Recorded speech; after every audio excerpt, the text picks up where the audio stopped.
আগামী ত্রয়োদশ জাতীয় সংসদ নির্বাচনে ইলেকট্রিক ভোটিং মেশিন ইভিএম ব্যবহার হবে না, তবে ফিরিয়ে আনা হচ্ছে না ভোটের বিধান।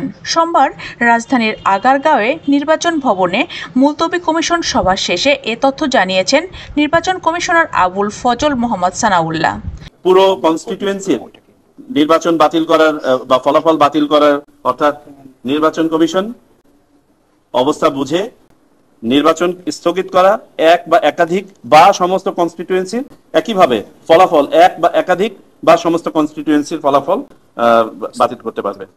সানাউল্লাহ জানান, গণপ্রতিনিধিত্ব আদেশ 2025 এর খসড়া চূড়ান্ত হয়েছে। এতে আইন শৃঙ্খলা বাহিনীর সংজ্ঞায় সশস্ত্র বাহিনীর বিভাগকে অন্তর্ভুক্ত করা হয়েছে এবং ইভিএম প্রকল্প বাতিল করা হয়েছে।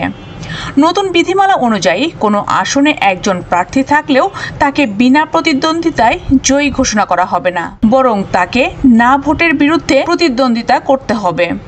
যদি না ভোট বেশি হয় তবে ওই আসনে পুনরায় নির্বাচন অনুষ্ঠিত হবে। দুই প্রার্থী সমান ভোট পেলে আর লটারি নয়, সেক্ষেত্রে পুনরায় নির্বাচন হবে।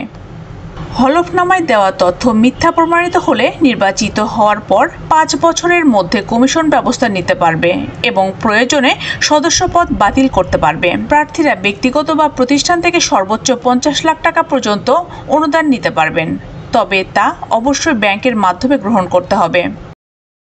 জোটবদ্ধভাবে নির্বাচন করলেও প্রার্থীদের দলীয় প্রতীকে ভোট করতে হবে। নিবন্ধনের জন্য আবেদন করা 84টি নতুন দলের মধ্যে 22টি দল বিবেচনায় এসেছে, যাদের মাঠ পর্যায়ে যাচাই বাছাই চলছে। এছাড়া 83টি সংসদীয় আসনের সীমানা নির্ধারণ নিয়ে আপত্তি পেয়েছে নির্বাচন কমিশন।